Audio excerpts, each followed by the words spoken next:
এদিকে তো চুলোর উপরে ভাতের হাঁড়ি টকবক করে ফুটছে, এদিকে কলেজার বাচ্চা কাঁদে। আল্লাহ কাল কিয়ামতের ময়দানে ভাতের হাঁড়ি বাঁচাবে না, আমার সন্তান বাঁচাবে না, আমার কোন আত্মীয় স্বজন বাঁচাবে না, বাঁচালে আমাকে নামাজ বাঁচাবে। আল্লাহ আমি এই নামাজ কানা কাজা করবো না।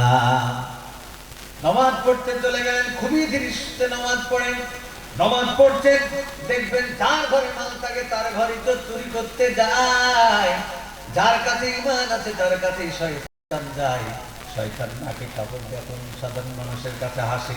শয়তান বলে আমরা এক শয়তান, এরা ডবল শয়তান, পিএইচডি করে বসে আছে, এদের কাছে ডিগ্রি করতে যাওয়া লাগবে না, চল মাদ্রাসা মসজিদে যাই ইমানদারের কাছে। কারণ হাদিসের শেষে একদম শেষ পর্যন্ত শয়তান চেষ্টা করে মানুষের ঈমান নিয়ে নেওয়ার। একজন আপনারা বুঝতে পারবেন, আল্লামা কুরতুবী রহমাতুল্লাহ আলাইহি 40,000 মুরিদের পীর সাহেব। কত হাজার মুরিদের পীর বললাম?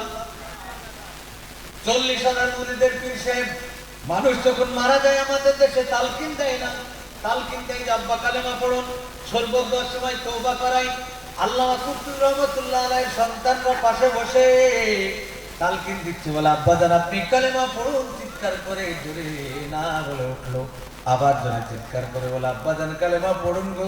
জোরে চিৎকার করে না বলে উঠলো।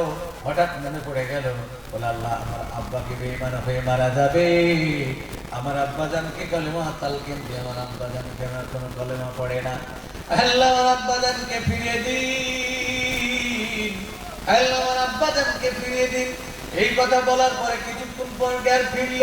সত্যি না করছিল কিসের জন্য? আমার আব্বা জানকে বেঈমান হয়ে যাবে ভয় ছিল। জ্ঞান ফেরার পরে জিজ্ঞাসা করা হলো, আব্বা জান গো আপনাকে যখন কালেমা তালকিন